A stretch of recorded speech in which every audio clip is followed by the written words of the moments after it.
sangat mungkin kalau kalian ataupun teman-teman mau berjuang untuk sampai di tahap itu. Ada keinginan, ada usaha, ada pergerakan. Jangan hanya ada nulis wishlist-nya mau Scopusnya 10 tahun ini, tapi kalau kalian tidak menemukan jalannya ataupun mencari jalan itu tidak akan terjadi. Seperti menggayuh sepeda dalam fisika, ketika kamu berhenti menggayuh, sepeda itu akan jatuh, seperti itu. Jadi teman-teman yang pernah menggayuh kehidupannya seperti sepeda, biar tidak jatuh. Terus yang mengatakan aku bisa Scopus, jangan pernah berharap bahwa Scopus itu 1-3 bulan kalian akan aseptif. No, jangan pernah ada pikiran seperti itu, ataupun ingin membayar seseorang untuk dibantu Scopus dengan memburu-buru. Jangan, karena proses Scopus itu tidak mudah. Bukan hanya orang yang pintar, tapi orang yang tekun dan mau terus menggoes sepedanya. Ya, dari semua yang kita udah sampaikan ini, dari pengalaman kita ya, sampai akhirnya kita bisa berhasil untuk accepted artikel di Scopus View 1, kayaknya nggak afdol nih aku mengusulin kita coba memberikan ya semacam kita mencoba menjawab mungkin pertanyaan yang memang dulu juga sering kita pertanyakan ketika kita mulai menulis nih teman-teman ya. Jadi kayak pertama nih pasti akan pertanyaan yang mungkin teman-teman juga yang baru mulai menulis dan sebagainya pasti nanya, kenapa sih ini kita udah diskusi panjang ya ini, namanya sepenting apa sih artikel itu gitu ya, kenapa sih kita harus menulis, dampaknya apa, kemudian mau sampai kapan kita nulis dan akan jadi apa gitu. Gimana nih teman-teman dari Izul? Kayaknya ini cukup banyak dipertanyakan dan mungkin kitanya juga sebagai penulis awam gitu ya, ketika awal menjadi mahasiswa juga mempertanyakan ini gitu. Gimana Izul? Soal apa tadi Mas? Coba ulangi. Kenapa kita harus menulis artikel gitu dan dampaknya apa sih emangnya gitu, mau sampai kapan sih kita nulis ini gitu. Kalau dari Izul Oh, gimana? kalau dari sudut pandangku sih sebagai orang yang mulai nulis di ini ya di awal S2 ya, manfaatnya sih lumayan banyak. Kalau dari awal mungkin bagi kita pribadi itu tuh sebenarnya kita nulis itu tuh sebenarnya juga untuk melatih model atau gaya berpikir kita, atau ngelihat oh ternyata gaya berpikir kita itu kayak gini. Karena kemarin itu juga dapat info kalau model penulisan seseorang di bagian latar belakang itu nunjukin bagaimana pola pikirnya mereka, pola pikir si penulis. Jadi bisa dibilang manfaat menulis tuh banyak juga. Terus kalau saya sendiri ngelihatnya dari yang saya rasakan ya, nulis untuk artikel itu tuh kita bisa sifatnya itu lebih kritis terhadap beberapa hal. Misalnya kayak kita kan nulis pasti ngebaca beberapa banyak artikel kan untuk nyari-nyari referensi. Itu tuh secara tidak langsung kita bisa ngelatih penilaian kita kalau oh artikel ini tuh ngawur gitu.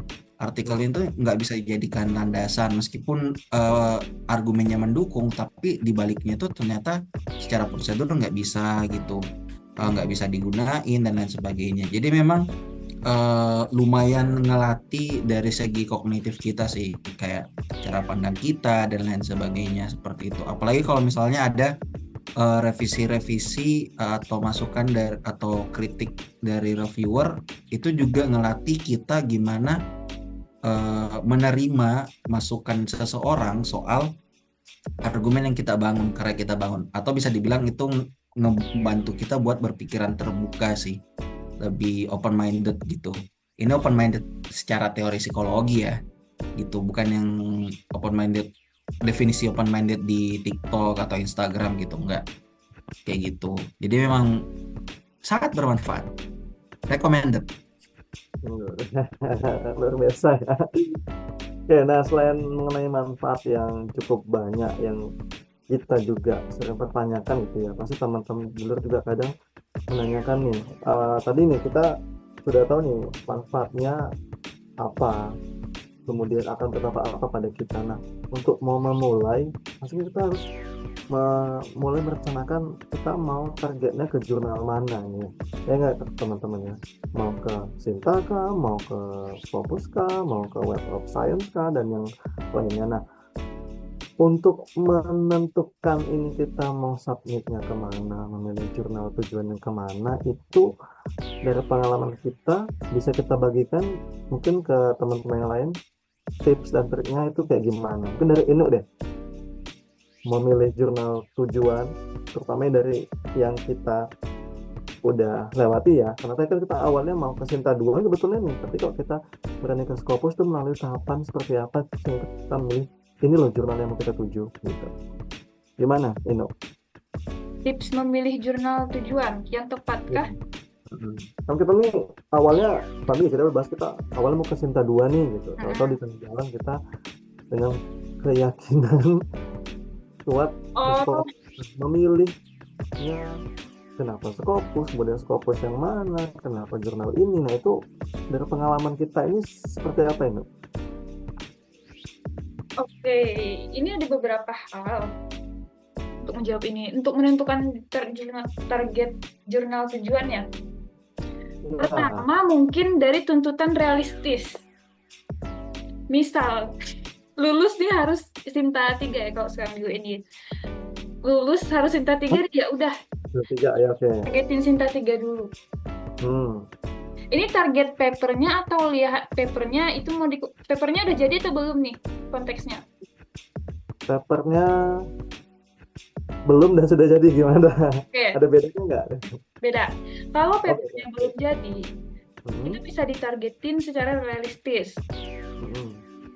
Kita punya target pribadi kan, misalnya pengen nargetin itu untuk syarat lulus Sinta 3, berarti tulis paper untuk Sinta 3. Dan itu sebenarnya kalau ini pribadi, kalau misalnya udah tentuin target di awal, itu kualitas papernya juga disesuaikan sama ini tingkatan jurnalnya, to be honest. Karena energi kan, how we manage our energy untuk ya kan. Jadi dari situ bisa dapatnya itu banyak. Misalnya awalnya kalau kita idealis dapat Sinta 3-nya cuma 1. Tapi kalau misalnya kita realistis berarti dapat 1 Sinta 3, 1 Sinta 5 itu. Dengan meluangkan waktu dan juga energi yang sama gitu kan. Nah, tapi dengan cara seperti itu juga menjadi strategi yang oke untuk dilakukan.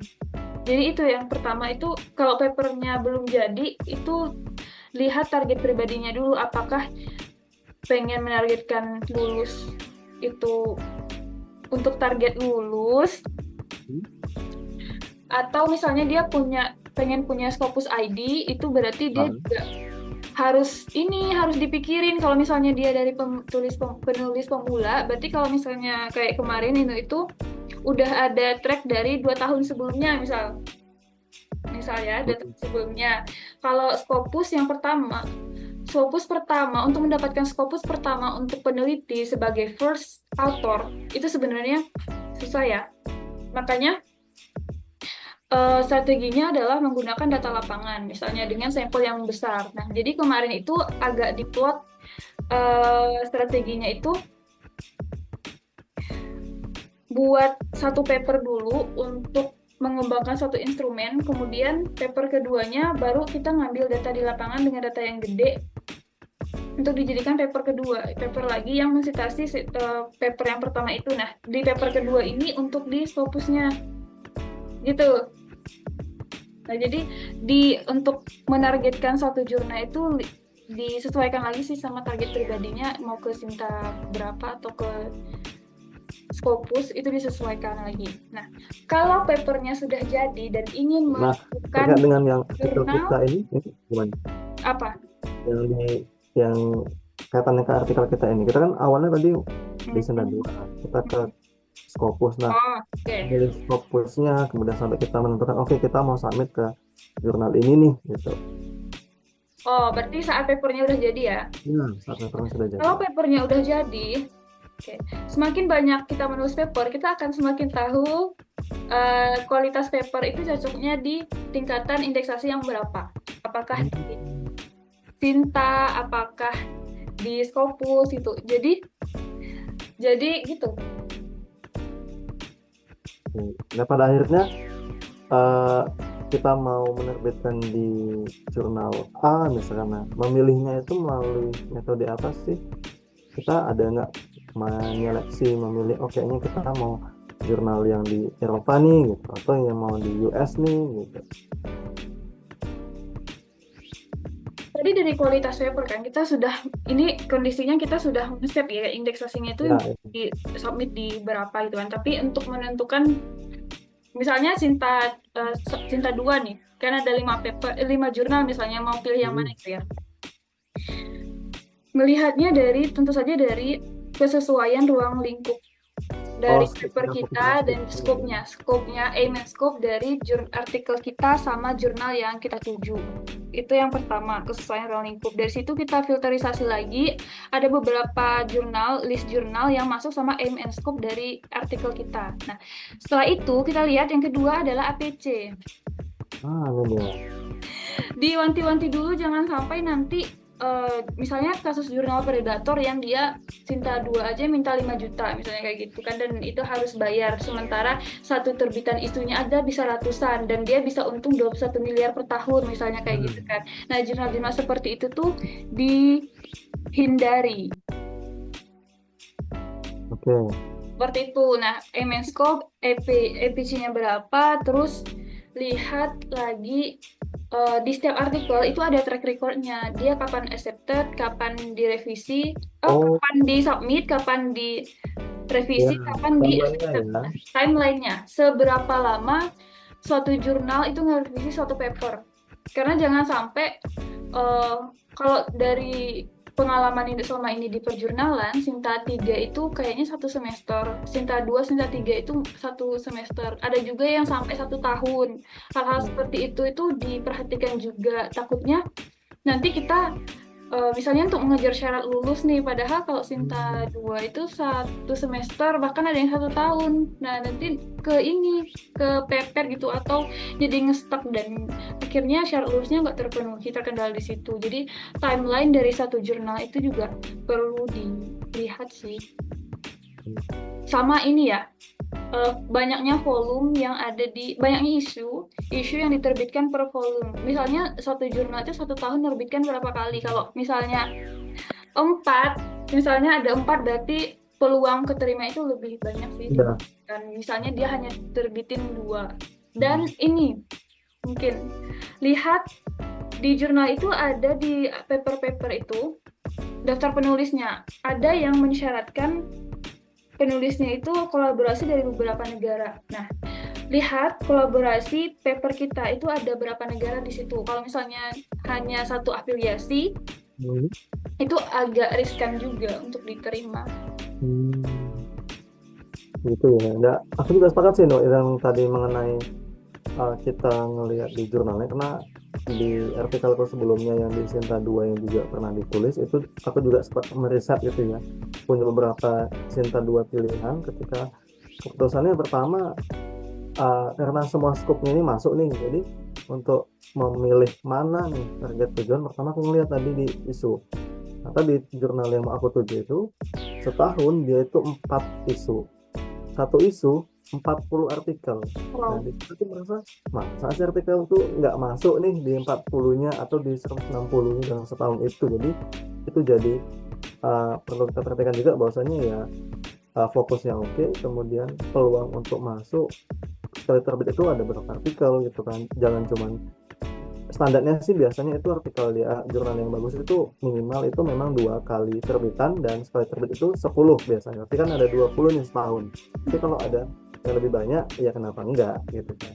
Itu jadi pilihan kita ya ke teman-teman untuk memilih target jurnal mana. Jadi ini di Sinta, di Scopus kayaknya sih juga bisa pakai tips yang sama gitu ya untuk memilih peluang untuk mudah diterima seperti, dan prosesnya juga gampang. Tadi melihat timelinenya, peluang untuk diterimanya seperti apa dan lama waktu proses sampai dinyatakan direvisi sampai dinyatakan accepted gitu.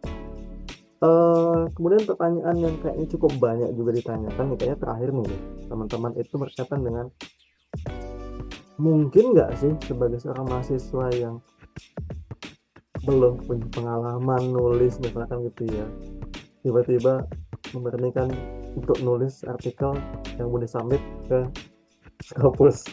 Ini kayaknya pertanyaan yang apa ya, yang kita juga mungkin mengalami hal ini gitu kan. Aku nih apa, baru masuk kuliah atau nulis mau ke Scopus gitu. Setelah kita lewati prosesnya, Sofi gimana? Mungkin nggak sih mahasiswa di luar sana yang baru mulai awal mencoba menulis tapi targetnya mau ke Scopus gitu. Iya. Thank you Bang Riza atas pertanyaannya. Kalau ditanya mungkin atau enggak, mungkin, sangat mungkin ya, sangat mungkin ya. Karena kan apa ya, kita jangan cepat mengkotakkan diri kita tidak bisa. Itu yang pertama, ya kan? Jadi kalau seandainya kita dari awal udah mengkotakkan diri kita tidak bisa, maka seterusnya pikiran kita akan terus terdistract kita tidak bisa, dan akhirnya kita tidak melakukan itu padahal kita belum mencoba. Sementara kalau kita nggak coba, pilihan kita cuma satu, gagal. Kalau kita coba, ada mungkin diterima mungkin tidak, kan gitu kan. Jadi kalau misalnya dibilang mungkin nggak sih kita yang belum apa namanya, belum pernah atau belum banyak sepak terjang di artikel terus coba Scopus, apakah terlalu nekat gitu? Enggak juga teman-teman. Jadi kita tetap bisa ya, jangan berkecil hati. Kita tetap bisa, mau itu baru atau lama. Tapi garis bawahi, usaha kita juga harus lebih kuat dari orang-orang yang sudah lebih dulu mulai gitu. Jadi ini ya teman-teman, apa namanya? Kalau seandainya ada kesempatan gitu ya, ada kesempatan, pergunakan dengan sebaik-baiknya. Karena belum tentu ini orang ngajak kita. Mungkin dia melihat sesuatu potensi dari kita. Mungkin potensi kerja keras. Mungkin awalnya dia bukan melihat potensi kita, oh dia jago nih nulis artikel, makanya aku ajak. Enggak. Bisa jadi orang lihat itu karena potensi kita tuh, oh dia mau belajar atau mau bekerja keras atau mau mencoba kayak gitu. Jadi nggak apa-apa selagi ada dibukakan jalan itu, begitu ya. Dibukakan jalan itu, ayo kita jalan sama-sama ke situ kayak gitu. Jadi tetap bisa. Aku percaya bahwa orang-orang yang saat ini sudah expert banget menulis di artikel itu, mereka juga pernah ada di posisi kita, posisi nggak tahu, nggak kenal artikel, dan lain sebagainya. Jadi kita tetap bisa, jangan pesimis ya, harus tetap optimis biar semangatnya terus terjaga gitu. Dan yang paling penting juga teman-teman, ini toh jangan cepat ngerasa gagal gitu. Prinsipin aja, selagi kita nggak berhenti, kita nggak gagal. Wis, itu aja. Kalau kita nggak berhenti, kita nggak gagal. Betul. Aku dari dulu pakai prinsip itu, selagi kita nggak berhenti, kita nggak gagal gitu. Jadi kalau seandainya ditolak pertama, tapi masih ditolak nih, belum bener-bener apa ya, meskipun reject, tapi kita nggak berhenti buat perbaiki, kita nggak berhenti buat segala macam, kita nggak gagal. Tapi kalau kita udah berhenti, fix kita gagal. Gitu aja deh gitu. Jadi tetap memungkinkan. Semangat semua. Iya, iya. Thank you, Sofi. Tadi kalau kita nggak mencoba, kita pasti gagal. Tapi kalau kita mencoba, ya peluangnya dua gitu ya. Kita sukses ya, tapi kita gagal. Jadi kenapa kita nggak mencoba gitu ya untuk memulai? Ya tadi dengan belajar yang lebih lebih giat lagi untuk menyeimbangkan mungkin kemampuan kita ya sebagai pemula seperti itu ya. Betul. Karena untuk bisa mencapai ke tangga 10 ada tangga pertama. Gimana Jume? Jum gimana nih? Selama belum berhenti kita belum gagal nih. Gimana Jum? Iya, kalau aku udah sendiri sih, gimana Mas? Sebagai mahasiswa pemula gitu ya, mau S1 mau S2, untuk mulai untuk menulis artikel di Scopus, mungkin nggak sih? Iya, Kalau aku sendiri sih bener sih kata teman Sofi, ya sangat mungkin kalau kalian ataupun teman-teman mau berjuang untuk sampai di tahap itu. Ada keinginan, ada usaha, ada pergerakan. Jangan hanya ada nulis wishlist-nya mau Scopusnya 10 tahun ini, tapi kalau kalian tidak menemukan jalannya ataupun mencari jalan itu tidak akan terjadi. Kenapa aku sebut menemukan dan mencari, dua itu hal berbeda. Mungkin saja jalanku hari ini adalah bukan menemukan, karena Ino yang mengajak. Mungkin kedepannya aku yang akan mengajak Ino yang mencari tim untuk solid untuk bisa menghasilkan Scopus. Jadi teman-teman, bagi yang bisa nggak sih nulis Scopus, bisa nggak sih kayak gitu, jawabannya bisa aja selagi kamu punya keinginan, kamu punya usaha, jangan menyerah. Kata Sofi juga keren banget, selagi kamu belum berhenti artinya kamu belum gagal. Seperti menggayuh sepeda dalam fisika, ketika kamu berhenti menggayuh, sepeda itu akan jatuh, seperti itu. Jadi teman-teman jangan pernah menggayuh kehidupannya seperti sepeda, biar tidak jatuh. Terus yang mengatakan aku bisa Scopus, jangan pernah berharap bahwa Scopus itu 1-3 bulan kalian akan accepted. No, jangan pernah ada pikiran seperti itu ataupun ingin membayar seseorang untuk dibantu Scopus dengan memburu-buru, jangan. Karena proses Scopus itu tidak mudah, bukan hanya orang yang pintar tapi orang yang tekun dan mau terus menggoes sepedanya, seperti itu sih ibaratnya. Dan satu lagi, temukan teman nulis yang satu menghargai kamu, yang kedua trust dengan kamu. Walaupun kamu menemukan orang yang sangat-sangat pintar tapi dia tidak trust ataupun tidak menghargai kerja keras kamu, itu akan berdampak pada mental dan kinerja kamu ke depannya. Jadi temukan teman-teman, semoga kita ke depan ini bisa selalu menjadi partner nulis dan menemukan partner nulis yang positif dan bisa saling menggoes sepeda kita masing-masing. Thank you, itu aja sih untuk aku.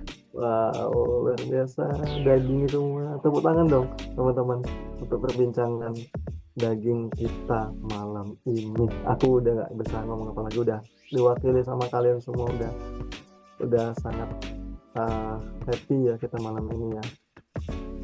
Sebagai kita juga di posisi penulis pemula semua gitu ya, awal-awal menulis artikel Scopus dengan proses yang nggak panjang. Tadi betul kata Jume, nikmati aja prosesnya, akan jauh lebih indah kalau memang kita betul-betul tekun ya, ketimbang kita mungkin pakai jasa dan sebagainya untuk mencapai target Scopus. Tapi proses yang kita lewati jauh lebih bermakna, seperti perbincangan kita malam ini ya. Gimana? Ini kita udah diskusinya panjang lebar nih. Terima kasih semuanya, Kak Jume, Mas Izul, Mas Riza, dan juga Mbak Sofi. Luar biasa cerita kita pada malam hari ini. Semoga bisa menjadi pembelajaran dan juga motivasi untuk teman-teman yang menonton ini. Don't know penontonnya ada berapa, tapi walaupun misalnya 1 atau 2 penonton, tapi mereka punya kemauan dan benar-benar nulis, kan itu juga sesuatu yang hal kecil yang kita bisa berikan manfaat ke orang lain, enggak? Oke, thank you very much. Dan untuk semuanya, terima kasih banyak telah menonton video ini. Nah, kalau misalnya ada yang ingin kolaborasi sama salah satu penulis yang ada di sini, silahkan hubungi mereka, bisa melalui Instagram atau email juga ada. Kalau di paper kami nggak tuh, nanti di deskripsi kan itu cantumin linknya ya. Di paper kami itu kan ada emailnya masing-masing, silahkan hubungi mereka. Tadi Kak Jume udah open juga, Mas Rizal juga open, Sofi juga sedang menulis, Izul juga sedang menulis. Silahkan hubungi mereka, ajaklah mereka kolaborasi. Insya Allah mereka ini adalah orang-orang yang kolaboratif dan juga kooperatif kalau misalnya menjadi leader juga. Oke, demikian podcast kita pada hari ini. Judulnya adalah Journal Talk. Jadi kita membicarakan tentang perjurnalan dari pengalaman kami yang juga masih belajar saat ini dan juga kedepannya juga akan terus belajar. Tetap semangat untuk semua orang yang sedang menulis atau akan menulis. Mulai aja quote study, kita tutup dengan itu kali ya. Sofi, selama belum berhenti kita belum gagal. Sofi 2025. Apa Kak Jume yang itu sepeda tadi? Sama aja sih artinya. Gue sepeda sejauh mungkin. Tuh, Jume 2025. Oke, thank you very much Berbeda for bersama-sama. Deep banget. Happy anniversary guys. happy anniversary 1 tahun semuanya, karena perjalanan paper ini 1 tahun. Thank you for watching untuk semua penonton yang ada di sini. Akhir kata, wabillahi taufiq wal hidayah. Wassalamualaikum warahmatullahi wabarakatuh. Waalaikumsalam warahmatullahi wabarakatuh. Sampai jumpa lagi. Sehat-sehat kalian.